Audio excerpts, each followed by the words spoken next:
마태복음 26장 1절부터 13절까지 다 함께 합독합니다. 예수께서 이 말씀을 다 제자들에게 이르시되 너희가 아는 바와 같이 이틀이 지나면 유월절이라 인자가 십자가에 못 박히기 위하여 팔리리라 하시더라. 그때 대제사장들과 백성의 장로들이 가야바라 하는 대제사장의 관종이 모여 예수를 흉계로 잡아 죽이려고 의논하되 말하기를 밀란이 날까 하노니 명절에는 하지 말자 하더라. 예수께서 베다니 나병 환자 시몬의 집에 계실 때에 한 여자 매우 귀한 향유옥합을 가지고 나와서 식사하는 예수의 머리에 부으니 제자들이 보고 분개하여 이르되 무슨 의도로 이것을 허비하느냐, 이것을 비싼 값에 팔아 가난한 자들에게 줄 수 있었겠도다 하거늘 예수께서 아시고 그들에게 이르시되 너희가 어찌하여 이 여자를 괴롭게 하느냐, 그가 내게 좋은 일을 하였느니라. 가난한 자들은 항상 너희와 함께 있거니와 나는 항상 함께 있지 아니하리라. 이 여자가 내 몸에 이 향유를 부은 것은 내 장례를 위하여 함이니라. 내가 진실로 너희에게 이르노니 온 천하에 어디서든지 이 복음이 전파되는 곳에서는 이 여자가 행한 일도 말하여 그를 기억하리라 하시니라. 아멘. 한번 따라하시기 바랍니다. 주님이 영원히 기억하는 사람. 주님이 영원히 기억하는 사람. 마태복음 26장 이제 거의 마태복음이 끝나가죠. 뒷부분이에요. 예수님이 정말 중요한 25장의 말씀을 다 선포한 뒤에 바로 이어지는 말씀은 뭐냐면 이제 예수님을 죽이고자 하는 일들을 꾸미는 계획들이 나오고 예수님 죽음이 멀지 않았음을 이제 또 나타내는 말씀이 나와요. 그러면서 이제 나병 환자 베다니에 있는 그 시몬의 집에서 일어난 일이 이제 기록되지는데 이 향유 옥합을 부은 사건이 예수님의 이 장례를 암시하는, 죽음을 암시하는 그런 또 사건이기도 하고, 그래서 26장에는 이제 예수님의 이제 거의 마지막 부분을, 사역의 끝부분을 이미 암시하고 있는 내용인 거죠. 이 본문 말씀은 요한복음 12장에도 나와 있어요. 요한복음은 좀 더 구체적으로 기록되어 있죠. 그래서 요한복음 12장에는 그냥 이렇게 향유를 머리에 부었다가 아니라 뭐 여러 가지 대화의 내용이 구체적으로 이어지기도 합니다. 근데 여기서 향유를 부었다라고 하는데 요한복음 12장에는 나드라고 구체적으로 기록되어 있어요. 그 나드라는 향유는 이스라엘은 없는 거예요. 수입품이에요. 굉장히 비싸고 그때 당시 이제 고대 시대 때 돈 말고 자선적 가치를 갖는 것이 향유였어요. 금전적 가치를 갖는, 뭐 부동산을 사듯이 금을 모으듯이 그런 바로 재산적 가치를 가진 게 이 나드라는 향유예요. 그거를 모은 거죠. 그래서 그걸 갖고 있은 마리아라는 한 여인이 예수님 머리에다가 그 향유를 부은 거예요. 근데 이스라엘의 전통적인 그 예절이에요. 아주 귀한 손님이 오면 머리에 향유를 바르는 거예요. 근데 이 여인은 그걸 이제 부은 거죠. 요한복음 12장에는 머리서부터 벗는데 발끝까지 다 흘러내려서 마리아라는 여자가 머리를 풀어헤쳐서 예수님의 발을 닦았다고요. 향유를. 그러니까 다 부은 거예요. 그 엄청난 양을요. 그때 제자들이 이제 오늘 본문에도 뭐죠? 분개하여 화를 내면서 아니 이걸 왜 다 허비하냐? 응? 팔아서 가난한 자들에게 나누면 좋을 걸 이걸 왜 다 부어서 조금만 발라도 되는데 그런 얘기를 하죠. 요한복음 12장에 보면 자세히 나오죠. 이 향유가 얼마나 가치 있는지. 그때 제자들이 얘기하죠. 300데나리온이라고 얘기하죠. 이 300데나리온이라 하는 이 향유를 가난한 자들에게 나눠주면 좋지 않냐. 제가 한 데나리온이 노동자의 그 하루 임금이라 그랬잖아요. 300데나리온은 거의 1년 가까운, 300일이니까요. 1년치 연봉 가까운 큰 금액이에요. 그 오병이의 기적의 현장에서 예수님과의 대화를 봐도 알 수 있죠. 너희가 먹을 것을 주어라 그랬더니 제자들이 그러죠. 그냥 조금씩 먹게끔 해도 200데나리온은 듭니다 라고 대답을 해요. 200데나리온. 그러니까 이게 뭐죠? 5,000명은 먹을 수 있는 5천 명을 먹을 수 있는, 충분히 먹을 수 있는 그런 가치 있는, 결국 뭐죠? 이 여인이 뭐 결혼 자금이라든가 앞으로 미래를 위해 모아둔 전 재산일 가능성이 많죠. 이걸 다 부은 거예요. 이 일화에서 우리가 느낄 수 있는 게 뭐냐면요. 한번 따라 하시기 바랍니다. 사랑은 아끼지 않는다. 하나의 우리 중요한 것을 알 수 있는 게 뭐냐면 사랑은 아끼지 않는 거예요. 사랑은. 그러니까 과한 거잖아요. 우리가 볼 때는요. 그죠? 너무 과한 하나님 주님 앞에 드림이라고 생각하죠. 근데 그에게는 과한 것이 아니에요. 마리아에게는 과한 것이 하나도 아닌 거예요. 왜? 사랑이라는 것을 알면 아끼지 않게 된다는 거죠. 그것이 어떤 것이든 전부이든 그것을 아깝게 여기지 않는다는 거죠. 그게 그 사람의 사랑의 깊이인 거예요. 우리는 살아가면서 때로는 어떻게 보면 물질이 더 귀해서 많은 사람들의 가족 관계나 모든 관계 속에서 갈등과 대립과 고통이 막 일어나는 걸 봐요. 근데 우리는 그리스도인으로서 주님 앞에 이런 믿음의 생활을 하면서 진리를 깨달아야 될 것이 뭐냐면 사랑에 눈을 뜨기 시작하는 거죠. 예수님이 3년 동안 공생애하는 동안 수많은 제자들과 수많은 여인들이 함께 했어요. 어쩌면 제자들보다 더 깊은 사랑에 눈을 뜬 여인이라는 거죠. 제자들은 분개를 하고 왜 허비를 하느냐? 과하다, 아깝다 그러죠. 근데 사랑에 눈뜬 사람은 아깝지가 않은 거예요. 아끼지 않는 거예요. 아주 단순한 진리지만 결국 나의 사랑을 하나님께 어떻게 표시할 수 있을까? 나의 사랑을 하나님께 어떻게 표현하며 살 것인가? 그게 우리가 성도로서 가져야 될 아주 중요한 하나의 중요한 메시지라는 거죠. 나의 사랑을 어떻게 표현할 것인가? 우리가 오늘 이 여인의 행위를 그냥 글로 읽고 말지만 우리 보고 하라 그러면 힘든 행위거든요. 이만큼 할 수 있는 사랑의 표시를 할 수 있는 그런 사랑이 내게 존재하는가라는 질문을 던지면 우리는 거기서는 당황할 수밖에 없는 거죠. 근데 이 여인은 어떻게 할 수 있었냐는 거죠. 우리가 향유라는 걸 생각해 보면 이 비유를 보면 향유병이 우리라면 그 안에 향유가 그리스도라 생각하시면 돼요. 왜 이런 표현과 비유를 하냐면 그럼 우리 안에 예수가 가득 차도 뭐죠? 그 마개를 열지 않으면은 향기는 나지 않는 거거든요. 주님이 우리에게 주신 그 은혜와 그리스도의 향기를 안다면 그것을 부을 줄도 알아야 되는 거예요. 그러니까 감사라는 것은 받은 사랑을 깨닫는 거예요. 받은 사랑. 그러니까 받은 사랑을 깨닫지 못하는 사람들은 사랑을 표시할 줄을 모르는 거예요. 받은 것을 기억하지 못하니까는 감사를 표현하지 못하는 것과 같아요. 그러니까 주님은 우리 눈에 보이지 않아요. 그죠? 주님이 우리 눈에 보이고 늘 격려하고 따뜻한 말을 막 해주시고 우리한테 막 좋은 것들을 막 이렇게 물 주시고 우리 관계 속에서 이렇게 눈에 보이듯 하시는 분이 아니거든요. 그러다 보니까 우리는 받은 사랑을 망각을 하기 쉬워요. 무엇을 받았는지조차도 느끼지를 못할 때가 있어요. 그러다 보니까 뭐죠? 하나 주님을 향한 사랑의 표현이 너무 없는 거죠.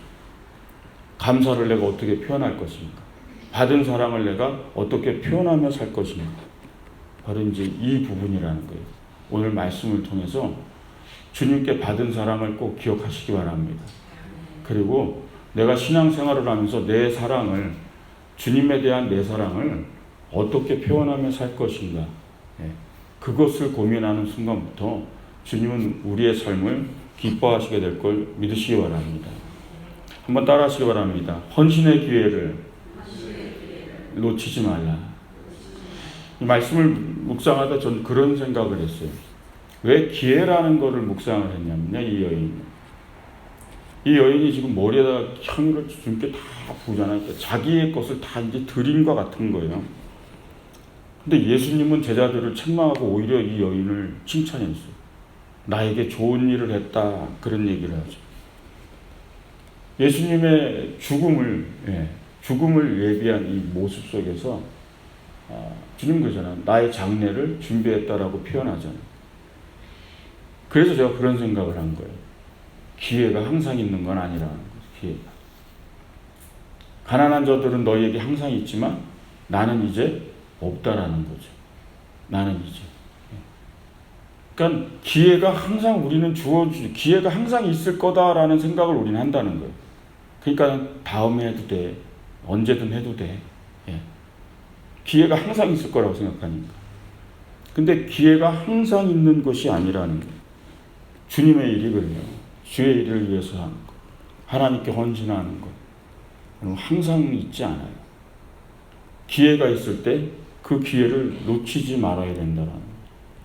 그것이 오늘 본문에서 주는 하나의 교훈인 거예요. 오는 기회를 잡느냐 잡지 못하느냐. 아까 제가 향유의 기회를 드렸잖아요. 그죠? 그리스도의 향기가 가득히 내 안에 있어요. 마개를 열지 않으면 그 향기가 어떻게 나겠어요? 그 향유를 쓰지 않으면 어떻게 그 향유의 향이 퍼져가겠어요? 기회가 있을 때 열어야 돼요. 기회가 있을 때 부을 줄 알아야 돼요. 항상 기회가 있는 것이 아니에요. 항상 우리 앞에 헌신의 기회가, 항상 하나님의 나라에 주어진 일들이 항상 있지 않다라는 거예요.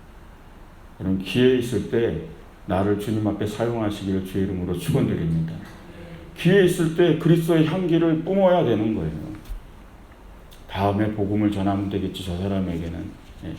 저 사람에게는 다음에 해도 괜찮겠지. 그게 가족일 수도 있어요. 그게 이웃일 수도 있고요. 근데 기회가 항상 있는 것은 아니라는 거예요. 여러분, 내 안에 있는 그리스도의 향기 담아두고만 있으면은 그것은 어떻게 보면 기회를 놓치고 사는 것과 같아요. 그 향유를 부으는, 오늘 마리아처럼, 그래서 나의 건강과 나의 재능과 시간과 나의 열심이 있을 때 그 기회를 놓치지 아니하고 주님께 향유를 붓는 그런 드림을, 그런 헌신을 하시기를 주님의 이름으로 축원드립니다. 한 번 더 따라 하시겠습니다.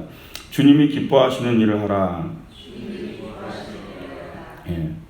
오늘 본문에도 나오지만 예수님 얘기하죠. 10절 12절에 예수께서 아시고 그들에게 이르시되 너희가 어찌하여 이 여자를 괴롭게 하느냐. 그가 내게 좋은 일을 하였느니라. 12절에 이 여자가 내 몸에 이 향유를 부은 것은 내 장례를 위하여 함이니라. 이 내용을 보면 주님의 말씀이, 주님이 지금 기뻐하신다는 거예요. 내게 좋은 일을 했다라고. 우리는 이 본문의 내용이 구체적이지 않아서 이 여인이 예수님의 죽음을 정확하게 구체적으로 알았는지, 예수님의 죽음의 이유, 그거를 정말 깊이 깨닫고 있었는지는 정확하게 알 수는 없어요. 그러나 예수님의 대답을 통해 하나 알 수 있는 건 뭐냐면, 이 여인이 주님이 나와 함께 할 시간이 얼마 남지 않았다라는 거는 알았다라는 거예요. 그래서 이 행위를 했다라는 거예요. 언제 또 주님을 만나서 내가 언제 주님의 향유를 부을지, 그 시간이 이제 얼마 많지 않다라는 것을 인지했기 때문에 자신의 가진 걸 모두 부었다라는 것을 알 수 있는 거예요. 결국 주님 마지막 죽음이 그렇게 처절한 죽음이 될지, 십자가의 고통이 죽음이 될지를 미리 다 알고 있었을지는 모르겠어요. 그러나 주님과 내가 함께할 시간이 얼마 되지 않다라는 걸 깨달은 여인 중에 하나라는 거죠. 우리는 그런 얘기 하잖아요.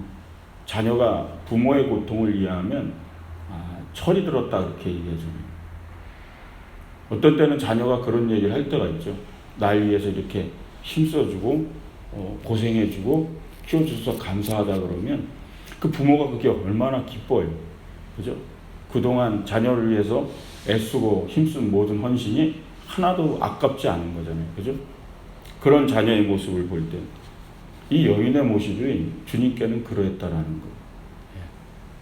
주님의 마지막 시간이 얼마 남지 않은 시간을 깨닫고 준비하는 이 여인이, 우리는 분별을 해야 됩니다. 이제 하나님의 선하시고 기뻐하시고 온전하신 뜻이라 그랬죠. 로마서의 말씀. 아주 중요한 말씀이에요. 늘 하나님이 기뻐하시는 뜻, 늘 하나님의 선하신 뜻, 늘 하나님이 내게 원하시는 그 기뻐하고 온전한 뜻이 무엇인지 그걸 분별하는 자녀가 말 그대로 철든 자녀와 같은 거고, 바로 이 여인의 행동과 같은 거죠. 헌신하는 그런 삶 속에서 주님이 기뻐하시는 일을 하시기 바랍니다. 내가 기뻐하는 일만 하지 말고, 내게 유익한 일만 하지 말고, 내게 유익이 된다는 일을 꾀하지 말고, 주님이 정말 기뻐할 수 있는 일, 그 일을 찾아가는 것, 그리고 그 일을 행하는 것, 그게 바로 하나님의 사랑인 줄 믿으시기 바랍니다. 마지막으로 따라하시기 바랍니다. 주님께 기억되는 삶을 살라. 우리가 살다 보면요, 기억하고 싶지 않은 일들이 있어요. 어떤 일들, 그죠? 크게는 뭐 세상 일도 막 큰 자연재해, 뭐 큰 사고나 막 이런 거. 누가 그걸 기억하며 살고 싶겠어요? 개인적으로도 살면서 정말 슬픔과 고난과 아픔과 여러 가지 상처를 당한 일들, 그죠? 관계 속에서 배신을 당하거나, 그죠? 때로는 모략으로 아픔을 당하거나, 참소를 당하거나, 안 좋은 일들 많아요. 누가 그걸 기억하고 싶겠어요? 그런 일들은 사람들은 기억하지 않죠. 근데 주님이 오늘 마지막에 이 여인이 한 행동을 보고 이런 얘기를 하시죠. 13절에. 내가 진실로 너에게 이르노니 온 천하에 어디서든지 이 복음이 전파되는 곳에서는 이 여자가 행한 일도 말하여 그를 기억하리라 하시니라. 이 말씀 무슨 뜻이에요? 먼저 주님이 내가 기억하겠다라는 얘기죠. 그러니 온 천하에 어디 가든지 모든 너희들도 이 여인이 행한 일을 기억하라 라고 얘기합니다. 아주 중요한 말씀이죠. 내가 먼저 기억하겠다는 말씀과 같아요. 너희들도 다 기억해야 된다는 것처럼. 다시 얘기하면 이 여인의 온전한 헌신을 주님은 영원히 기억하시겠다라는 거예요. 우리는 잊어버려요. 망각의 동물이라. 어떻게 살아왔는지, 어떻게 왔는지, 주님이 주신 사랑도 어떤 때 잊어버리고, 감사도 잊어버리고, 삶의 많은 것들을 많이 잊어버리고 살아요. 좋았던 것들도 잘 잊어버려요. 누군가에게 받은 은혜도 잘 잊어버려요. 그러다 보니까 뭐죠? 우리가 주님이 원하시는 말씀을 생각해야 되는 거예요. 기억하라는 거죠. 영원히 기억하신다라는 거예요. 주님은. 우리랑 달라요. 내가 드렸던 정말 하나님께 했던 헌신과 기도와 하나님을 사랑해서 내가 하나님께 표현했던 그 사랑의 표현들이요. 어떤 모양이든 내가 하나님을 사랑해서 그 사랑의 표현을 해왔던 그 표현들을 주님은 다 기억하시는 걸 믿으시기 바랍니다. 주님은 기억하세요. 우리가 잊을 뿐이죠. 그래서 오늘 말씀을 기억하면서 이 여인의 행위를 모두가 기념하라. 이 기념하라는 뜻에는 본받으라는 뜻도 함축하고 있어요. 본받으라. 그래서 세대, 이전 세대로부터 지금 세대, 다음 세대에 이르기까지 뭐요? 영원히 기억하며 기념되며 본받으라는 얘기죠. 그게 바로 오늘 이 여인이 주님 앞에 드렸던 아름다운 행위인 줄 믿으시기 바랍니다. 한번 생각을 해보세요. 성경을 쭉 읽다 보면요, 참 많은 하나님의 사람들의 이야기가 나와요. 성경에 수많은 인물들의 이야기가 나와요. 근데 주님이 이렇게 기념하라, 기억하라, 영원히 기억되어야 될 사람이다라고 얘기하는 것은 굉장히 드물죠. 어떻게 보면 위대한 업적도, 그죠? 위대한 일을 한 여인도 아니에요. 그죠? 근데 주님께는 기억될 만한 영원히 기억될 만한 하나님의 사람이었다는 사실을 오늘 꼭 마음에 새기시기 바랍니다. 우리가 잘못된 가치를 갖고 있어서 오류를 벌이고 있는 거예요. 많은 인간의 가치로 큰 일을 해야만 하나님이 영원히 기억되는 것. 그래서 우리는 업적주의에 시달려서도 안 돼요. 정말 중요한 것은 주님이 내게 주신 그 받은 사랑을 알아서 그 사랑을 표현할 줄 안다면 주님은 그것을 기억하고 기념하는 줄 믿으시기 바랍니다. 오늘 말씀을 기억하면서 주님께 영원히 기억되는 사람 되시길 주의 이름으로 축원드립니다. 신앙생활하면서 내 사랑을 하나님께 어떻게 표현할 것인가?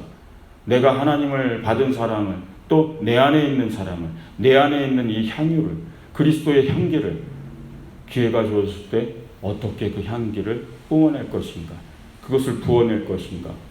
그것을 우리가 안다면 오늘 주님처럼 그 향유를 부은 자를 영원히 기억하는 주님의 마음 만나게 될 줄로 믿습니다. 오늘 하루도 그 향유를 부으며 사시기를 주님의 이름으로 축원드립니다.